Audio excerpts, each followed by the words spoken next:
ini kita membawakan satu topik yang mana kita akan bercakap tentang potensi dan keperluan orang kurang upaya. Di studio kita ada tetamu Encik Muhammad Faizal Cik Yusof, Ahli Majlis Presiden Pertubuhan Orang Cacat Penglihatan Malaysia dan juga Ahli Jawatankuasa Hak Asasi Manusia Majlis Peguam. Assalamualaikum Encik Faizal. Waalaikumsalam warahmatullahi wabarakatuh. Baik, apa khabar Encik Faizal? Kabarnya jauh datang dari Kelantan. Ya, saya alhamdulillah, syukur. Baik, semua perjalanannya selamat sampai di Bernama Radio 24. Terima kasih kerana sudi hadir. Dan hari ini anda juga sebenarnya boleh turut sama melihat bagaimana agaknya rupa Encik Faizal kita ni terus di video streaming kami di www.radio24.com.my. Baik, Encik Faizal, kalau kita cerita tentang OKU ni, bukan semua orang yang memahami apa yang diperlukan oleh OKU, apa yang perlu kita berikan ruang kepada mereka. Jadi realitinya di Malaysia, bagaimana keadaan masyarakat OKU ini? Terima kasih kepada DJ bertugas dan juga kepada pihak Bernama Radio yang memberi ruang kepada saya pada hari ini. Ya, alhamdulillahirabbil alamin, wassalatu wassalamu ala Rasulillah wa ala alihi washabbihi ajma'in. Rabbi israh li sadri wa yassir li amri wahlul 'uqdatam min lisani yafqahu qawli. Qala Allah Ta'ala, a'udzu billahi minasyaitonir rajim.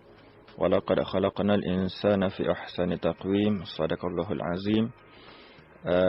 Sebagaimana yang sesuai dengan hari ini, hari Jumaat ni dalam halakat ruang 8.30 kita pagi ni dengan suasana yang santai. Ingin saya ketengahkan apa yang disebut dalam Al-Quran tadi sebagai panduan kita secara umum, bukan kepada umat Islam sahaja tapi kepada seluruh umat manusia, bahawa Tuhan jadikan manusia itu sebagai sebaik-baik kejadian dan termasuklah juga kepada orang kurang upaya, yang mana bagi orang kurang upaya itu sendiri ada potensi diri dia, ada kelebihan diri dia di sebalik kecacatan yang ditakdirkan oleh Allah Subhanahu Wa Taala. Jadi fokus kita untuk setengah jam hari ini itulah iaitu perihal potensi dan keperluan OKU, orang kurang upaya yang pelbagai kategori. Jadi sebenarnya di Malaysia kita khususnya, cabaran kepada membangun potensi OKU dan mengisi keperluan OKU adalah kesedaran masyarakat umum keseluruhannya. Bila saya sebutkan tentang masyarakat umum tersebut, ia akan merangkumi individu, orang awam, orang perseorangan, badan-badan, pertubuhan bukan kerajaan, pimpinan di setiap peringkat dan pimpinan di mana-mana lapisan sahaja. Itu kita rangkumkan kepada masyarakat keseluruhan dianya. Bagaimana betapa kesedaran kepada potensi dan keperluan OKU itu di Malaysia telah mula membiak. Cumanya masih banyak ruang yang terbuka untuk kita isi bagi meningkatkan kesedaran tentang potensi dan keperluan kepada OKU itu sendiri.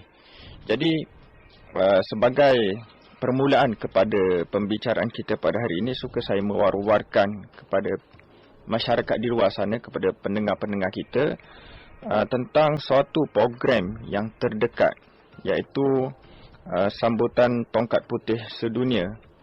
Jadi dalam program 27 hari bulan hari Ahad ini, kita akan membuat satu perarakan orang kurang upaya penglihatan yang akan bermula di Jalan Abdul Jalil, Bandaraya Ipoh, akan melalui bulatan di jalan tersebut, kemudian akan melalui Grand Hill, melalui Greentown dan tamat di dataran Majlis Bandaraya Ipoh.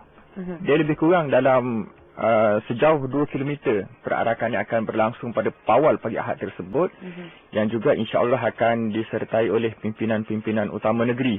Kebetulan hujung minggu ni di Perak dia banyak program besar. Jadi tengoklah macam mana yang dapat disesuaikan oleh pucuk pimpinan negeri untuk menyertai program tersebut, dan alhamdulillah setakat ini kita mendapat respon yang baik, dan sehingga ke hari ini pun kita masih terbuka untuk menerima sebarang kerajaan, misal kata minuman ataupun seumpamanya daripada orang awam. Jadi untuk program ini, sebarang maklumat boleh langsung berhubung dengan pengerusi SBM Perak, iaitu Tuan Haji Saidi Harun di Pejabat Cawangan Perak, 0525333029. 0525333029. Okey, itu tentang Hari Tongkat Putih Sedunia. Jadi saya nak sebut dulu bahagian Pertubuhan Orang Cacat Penglihatan Malaysia SBM ini, kita juga ada satu unit untuk pendengar, khususnya untuk OKU penglihatan dahulu. Ada satu unit yang kita namakan Tabung Pembangunan Usahawan. Unit ini bertujuan membina usahawan di kalangan OKU penglihatan dengan kemudahan-kemudahan termasuk pinjaman, dan kita mencari peluang-peluang perniagaan, peluang-peluang usahawan yang boleh dimanfaatkan oleh OKU penglihatan. Jadi dalam proses itu juga, melalui SBM, kita insya-Allah kita sedang membangunkan satu unit advokasi untuk memberi ruang kepada OKU penglihatan mengutarakan sebarang masalah, sebarang kesukaran yang mana kita akan cuba ketengahkan mengikut saluran-saluran yang ada, sama ada pada agensi-agensi kerajaan atau agensi-agensi bukan kerajaan, JLC dan sebagainya. Jadi untuk maklumat-maklumat berkaitan dengan unit TPU ini ataupun unit advokasi aduan ini, kita masih terbuka kepada kerjasama daripada pelbagai pihak untuk bersama di dalam menjayakan usaha-usaha ini. Jadi kita amat mengalukan sesiapa yang berminat boleh hubungi terus ke pejabat kami, SBM Ibu Pejabat di talian 2274 Kuala Lumpur 0322746162 atau 0322723772. Itu tentang OKU penglihatan. Okey.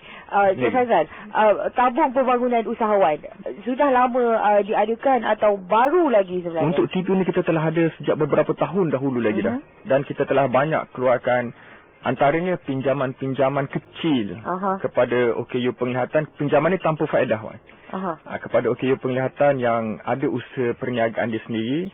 Cumanya dalam kelembapan ekonomi mutakhir ini, program ni sedikit terjejas dengan kutipan dana kita yang agak merosot, dan itu kita tidak akan menghalang usaha kita bagi membangunkan TPU ini. Usaha terus berjalan, dan itulah sebagaimana saya nyatakan, kita memang amat-amat mengalu-alukan sebarang kerjasama, sokongan, dukungan daripada masyarakat luar untuk bersama kita bagi membangunkan OKU penglihatan itu sendiri di dalam bidang usahawan. Baik. Cik Faizal, kita ada pemanggil tadi, kita ada Haji Okey, terputus Haji Mustafa. Tak apa, kita cuba hubungi kami. Anda di luar sana boleh respon balas bersama dengan kami terus di talian 0326927939. Kita berbicara berkaitan dengan potensi dan keperluan orang kurang upaya. Kita ada Encik Muhammad Faizal, Cik Yusof, Ahli Majlis Presiden Pertubuhan Orang Cacat Penglihatan Malaysia, dan juga Ahli Jawatankuasa Hak Asasi Manusia Majlis Peguam. Baik, Cik Faizal, berapa ramai agaknya usahawan OKU yang telah dilahirkan menerusi Tabung Pembangunan Usahawan ini? Sebenarnya untuk maklumat pendengar, kita tidak ada satu data yang berapa ramai usahawan yang kita keluarkan daripada TPU. Cumanya sebab kita lebih kepada menjurus kepada mendedahkan kepada masyarakat tentang bidang usahawan yang diceburi oleh orang kurang upaya itu sendiri.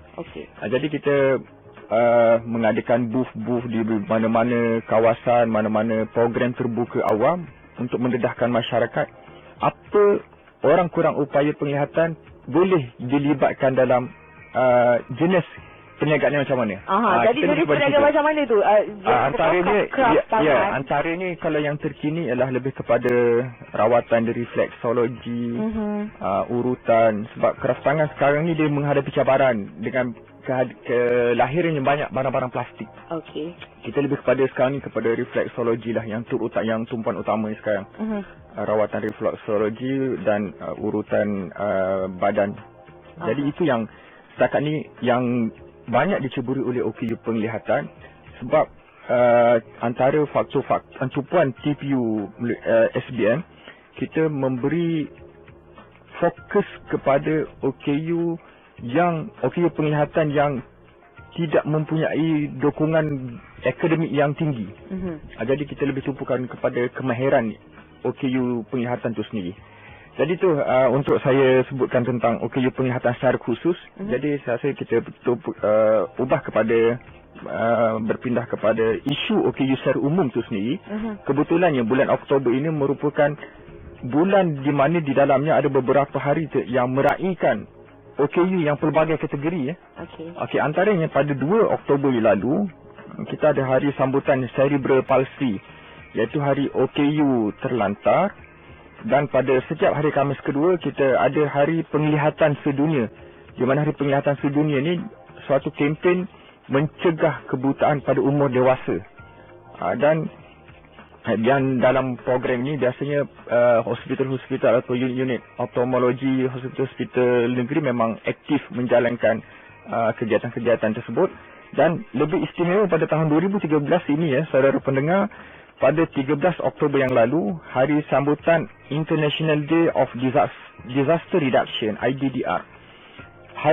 Untuk tahun ini, PBB telah memilih tema mengupayakan OKU, PWD Empowerment, yang mana dalam mesej dia kepada sambutan IDDR, Setiausaha Agung PBB Ban Ki-moon menyebut suatu cabaran yang perlu dipikul oleh masyarakat sedunia bagaimana untuk mengupayakan OKU dalam suasana hari ini yang mana banyaknya kemalangan, banyaknya tragedi-tragedi yang meningkatkan kecacatan itu sendiri.